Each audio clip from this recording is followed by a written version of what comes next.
Bonjour Renaud Muselier, bonjour. Et bonjour. Merci beaucoup d'être avec nous. Vous êtes le président de cette région sud, Provence-Alpes-Côte d'Azur. On va évidemment parler de ce congrès un petit peu politique, mais d'abord, on voudrait vous faire réagir à ce reportage sur les transports et la qualité, notamment des trains régionaux. La région sud, votre région, qui est lanterne rouge, pourquoi ? C'est un peu historique en fait, hein. On a toujours été dernier.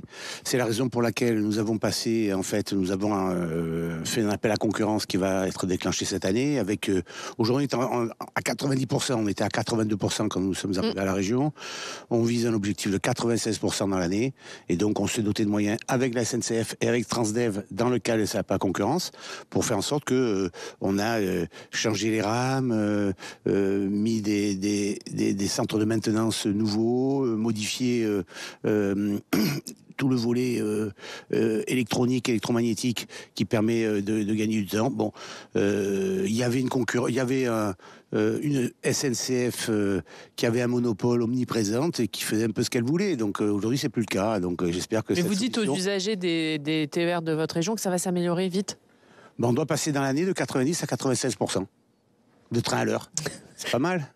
Et de à peu près 50 jours de grève à 5. Normalement, c'est le contrat. Donc j'espère qu'il va être respecté par ceux qui l'ont signé. On va parler de ce congrès. Michel Barnier, le Premier ministre, qui ne viendra pas clôturer le congrès des régions de France. Est-ce que c'est pas un manque de considération pour les élus que vous êtes ? Non, pas du tout. Je pense qu'il ne faut pas l'interpréter comme ça. Je veux dire, le Premier ministre, on a une vie politique complexe en ce moment en France. Le Premier ministre va s'exprimer à l'Assemblée nationale le 1er octobre. Il ne va pas venir faire son discours de politique générale devant nous. Donc non, c'est tout à fait cohérent. Du moins un discours au territoire, aux élus que vous êtes. Enfin, il a un ministre qui est remarquable pour ça, qui est Madame Vautrin. Madame Vautrin est quand même numéro 2 du gouvernement. C'est une élue territoriale, c'est une élue qui va parler des transports, qui va parler des relations avec les collectivités territoriales, qui gère tout ça et qui a une très grosse expérience en la matière. On a parallèlement à ça les autres ministres qui sont venus, que ce soit pour le tourisme, que ce soit pour les transports, que ce soit pour la ruralité, qui sont aussi ici. Non, je pense pas qu'on puisse dire qu'on n'est pas traité. Au contraire. Alors par contre, on va voir comment se passe la journée, ce qu'ils vont nous dire. Hein. Ça, c'est sûr que. Qu'est-ce que vous attendez de Catherine Vautrin, justement ? En fait, qu'est-ce qui s'est passé dans les différents gouvernements précédents ? On ne peut pas dire qu'on a été maltraité par Monsieur Philippe, par Monsieur Castex, par Madame Borne, dans un laps de temps plus court par Monsieur Attal. Mais on n'a pas été maltraité, mais on a été sous-traité en réalité. Parce que il y a des dossiers absolument importants qui doivent être débloqués. Nous plaidons. Lesquels, par exemple ? C'est quoi la priorité pour vous aujourd'hui ? Bon, les transports, la santé, la vie quotidienne. En réalité, nous, on fait le dernier kilomètre. Ils peuvent décider ce qu'ils veulent à Paris. Le dernier kilomètre, c'est nous. Donc, dans l'application du dernier kilomètre, ils ont tout intérêt à s'entendre avec les acteurs territoriaux, dont notamment les régions, qui ont en charge, par exemple, l'économie. Quand on parle de France 2030, ils ne peuvent pas le faire sans nous. Quand on parle de la réindustrialisation de la France, ça ne peut pas se faire sans nous. Donc, on peut pas. C'est trop centralisé encore aujourd'hui ? C'est trop bien. Vous parlez un Marseillais, donc bien entendu, je suis pour la décentralisation.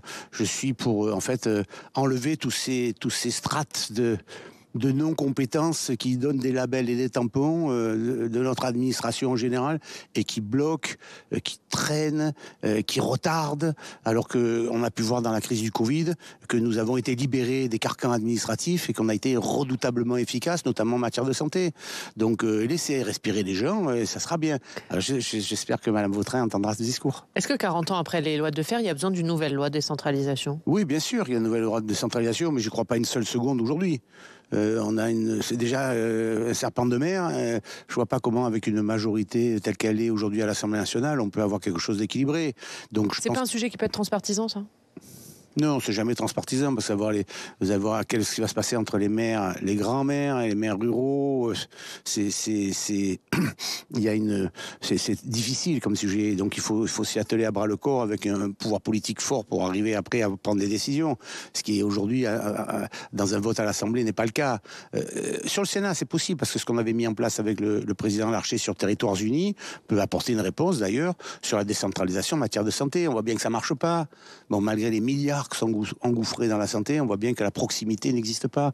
Ben, si on fait ce qu'on avait proposé avec le président Larcher, les régions, les départements et les communes, pour se ventiler la protection, la prévention, l'installation, la rapidité de soutien pour nos concitoyens auprès des internes de la faculté ou des hôpitaux, ben, ça marcherait mieux. Bruno Le Maire, il a pointé du doigt les collectivités dans leur responsabilité sur le dérapage des finances publiques. Comment vous l'avez pris ? Mal. Très mal. Bruno Le Maire est un ami personnel depuis longtemps. On est issus de la même famille politique. Il ne peut pas partir en laissant un trou pareil en disant que c'est notre faute. Voilà. Ça va. Alors que nous, on a nos équilibres, nos budgets à l'équilibre. Donc je trouve que c'est pas très correct ni convenable. Pourquoi il a fait ça, selon vous ? Parce que c'est facile de taper sur les collectivités ? Parce que c'est facile de dire que c'est la faute des autres, alors que c'est lui qui est le chef. Voilà. Donc c'est sa responsabilité ? Pourquoi il parle de nous comme ça ? Pourquoi, quand on a traité le Covid ensemble et qu'on a fait toute la politique sur les PGE, on les a mis ensemble avec Bruno ? J'étais avec lui en tant que président de région de France. On a traité le PGE pour toutes les entreprises. On les a mises en place pour nos montagnes, pour nos vallées, pour nos entreprises, pour nos industries, pour faire en sorte qu'il y ait zéro casse, zéro chômage. Et on l'a fait ensemble. Donc là, il s'est entendu avec les collectivités. Là, il nous a pas dit qu'on dépensait trop. Donc il se défausse sur vous ? Bon, je pense que c'est la technique assez classique dans un pays où on n'ose pas avoir suffisamment de courage pour dire la vérité. Et on dit, finalement, c'est pas moi, c'est l'autre. Est-ce qu'il faut que les collectivités prennent leur part pour repasser sous la barre des 3%? Mais bien sûr, tout le monde doit s'y atteler. De quelle manière ? Moi, je pense qu'il faut alléger les structures administratives, financières et de décision d'une manière très simple. On est ici à Strasbourg, la capitale de l'Europe, en France. Il y a la Commission européenne qui est en train de refaire ses plaquettes budgétaires, son organisation financière, sa stratégie politique dans un budget qui sera présenté en mars. Mettons-nous autour à la table avec le gouvernement et disons que le FSE, le FEDER, le FEADER, qui sont centralisés par l'État français, qui nous en piquent une partie, qui nous le donnent nous parce que nous sommes autorité de gestion, mais qui ne veut pas nous en donner la totalité, et qui nous demande un complément d'administratif pour arriver à justifier nos dépenses. Ça veut dire ça, qui nous les donne, et puis c'est fini, comme dans les autres pays d'Europe. Acte simple, c'est pas un acte de décentralisation, c'est un acte de responsabilité par rapport à nos réelles compétences. Et c'est plus la tutelle de l'État systématiquement partout. Et je pense que dans la décentralisation, que l'on peut tous souhaiter très sincèrement et avec une grande énergie, mais déjà par décret, on peut régler beaucoup de problèmes sans passer forcément par la loi. Est-ce que l'effort, ça peut être aussi de ne pas indexer la dotation globale de fonctionnement sur l'inflation ? Ça peut être une sortie, mais enfin, il faudrait quand même qu'ils commencent à faire les efforts, peut-être. Avant de vous les demander à vous. Donc, voilà. Donc nous, on a nos équilibres. Est-ce que vous accepteriez, par exemple, une limitation de vos dépenses, comme ça a été le cas lors des contrats de Cahors ? Pour vous, ça, c'est un casus belli ? Il n'y a pas de casus belli, on est dans le même pays, la France, elle doit fonctionner, mais très honnêtement, nous, sur nos territoires, ça fonctionne, notre truc. Alors, il y a des dysfonctionnements, etc., mais si on nous allège le système, c'est comme pour les entreprises, c'est toujours le même problème administratif, laissez-nous respirer, voilà. Mais ça nécessite pas de grandes lois, Par contre, c'est une stratégie qui est différente, c'est-à-dire que le pouvoir central, par ses préfets notamment, qui sont souvent l'autorité suprême, le préfet de région sur le territoire, mais n'a plus les moyens en réalité d'activer la décision de l'État. Alors que le préfet dise oui, ça c'est bien pour le pays, oui, ça c'est pas. Mais quand je décide avec mon contrat de région, mon contrat de plan État-région, 1 euro de l'État pour 1 euro de la région, c'est pas à moi de payer la position de l'État qui n'a plus les moyens de financer un autopont, un aménagement du territoire ou un développement économique grâce à France 2030. Donc laissez-nous respirer. On parle un petit peu du gouvernement Barnier. Allez. Ce gouvernement qui est l'alliance des LR et des macronistes, c'est la ligne que vous avez toujours défendue. On imagine que vous êtes satisfait, mais néanmoins, est-ce que ce gouvernement, il doit sa survie au Rassemblement national ? Non, il faut surtout pas entrer là-dedans. Vous connaissez aussi bien, voire mieux, la politique que moi. La politique, quand on est dans l'hémicycle, c'est une question d'arithmétique. Le Rassemblement national peut dire ce qu'il veut. Il faut que le LFI, ou le nouveau Front populaire, vote avec lui pour faire tomber le gouvernement. Voilà, c'est tout. Donc le gouvernement est mis sous le contrôle du Parlement. Et dans le contrôle du Parlement, c'est l'extrême droite et l'extrême gauche qui prendront la décision de voter ensemble contre le gouvernement. C'est ça la réalité. Il ne faut pas faire croire que Madame Le Pen est la chef du gouvernement et de sa survie. Madame Le Pen, si elle veut aider son pays et travailler pour son pays, ce qu'elle ne fait pas ni à l'Europe ni dans notre propre pays, Madame Le Pen, elle se doit, sur les dossiers essentiels, amender les propositions ou les projets, mais en même temps faire des propositions qui n'ont pas... Mais il faut discuter avec elle de certains textes. Est-ce que Michel Barnier doit discuter avec elle de certains textes ? Mais il faut discuter avec tout le monde, après on fait un peu ce que l'on veut, il suffit d'avoir une majorité. Ouais. Mais vous qui avez toujours combattu le Rassemblement national, qu'est-ce que vous avez pensé du fait que Michel Barnier a recadré son ministre de l'économie, Antoine Armand, qu'il est allé jusqu'à passer un coup de fil à Marine Le Pen? Moi, je veux aider le Premier ministre parce qu'il est dans une situation difficile. Donc, je ne veux pas porter. Vous l'auriez fait, vous auriez passé un coup de fil à Marine Le Pen? Bon, une fois que le match il est plié au niveau des élections, après, il faut discuter avec tout le monde. Puis, vous savez, M. Barnier, il a quand même un énorme avantage qui nous surprend, nous, toujours les Français, c'est que il a ce sens de la discussion et du dialogue que l'on a ici, au niveau européen. Ici, on se parle, tous. Parce que entre le PPE, donc la droite européenne, et à l'intérieur du propre PPE, la droite européenne, vous savez, les pays de l'Est et les pays du Sud, on a l'impression que c'est vraiment un grand écart. Donc ici, on se parle. On doit se parler. Et donc, il faut parler. Voilà. Vous avez été sollicité, vous, pour entrer au gouvernement? Mais moi, depuis le début, je dis que je reste dans ma région. Donc, mécaniquement, je reste dans ma région. Il vous a pas appelé? J'ai eu plusieurs contacts avec... Vous avez été appelé? Oui, enfin, j'ai des contacts avec... Je m'entends bien, moi, avec M. Macron. Parce qu'en réalité, ce que j'ai réussi à faire dans ma région, pour mon élection, ma réélection, fait en sorte... Notre élection, parce que c'était collectif, cette histoire. Mais j'ai fabriqué cette unité aujourd'hui entre les macronistes, les verts, les socialistes, la droite dure. Mais justement, contre l'extrême pourquoi avoir droite. refusé, du coup? Mais parce que moi, je suis dans ma région, j'ai les Jeux Olympiques en 2030, ça, j'ai quand même du travail. Et donc, je suis bien là où je suis, en réalité.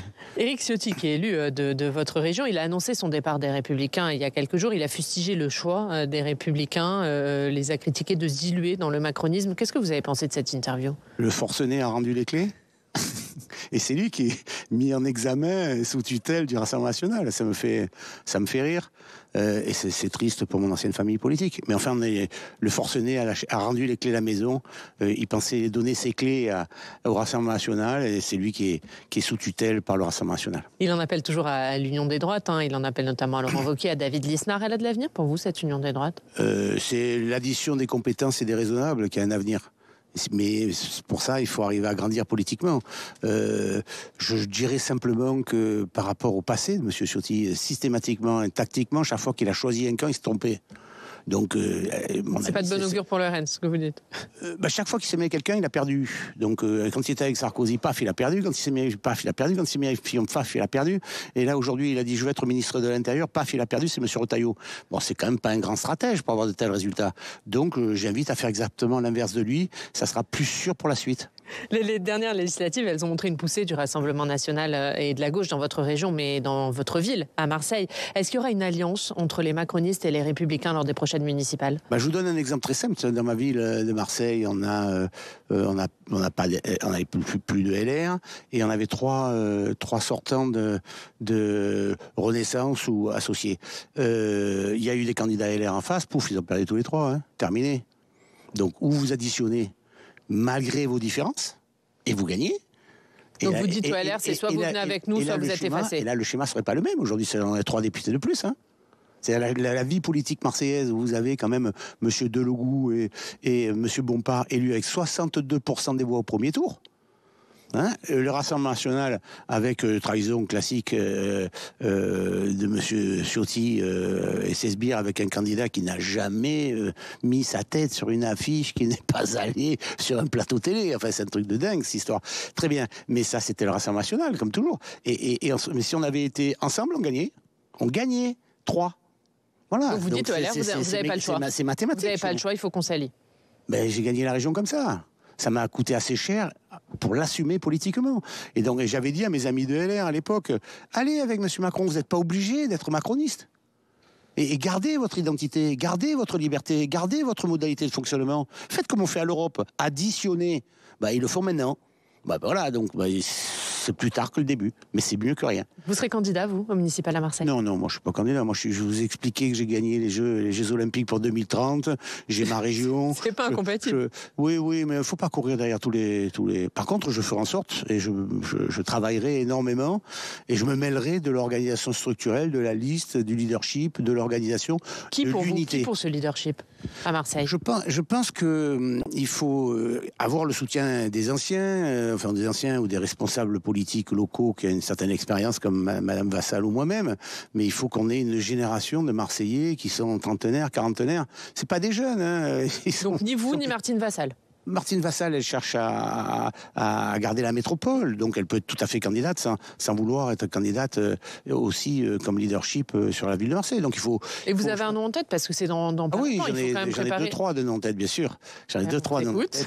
Non, mais je viendrai vous ultérieurement. Aujourd'hui, c'est pas l'incarnation qui compte, c'est la méthodologie d'addition. Et quand on arrive à avoir cette méthodologie d'addition, on fait bien comprendre à chacun que si on s'entend, ben on gagne, et si on s'entend pas, on perd. Les élections régionales, on a additionné, on a gagné. Les élections législatives, on n'a pas additionné, on a perdu. Voilà. C'est assez simple, hein. La vie politique, c'est mécanique et arithmétique. On sent que votre objectif, ce sont les JO de 2030 dans les Alpes. Ça veut dire que vous serez candidat aux prochaines régionales?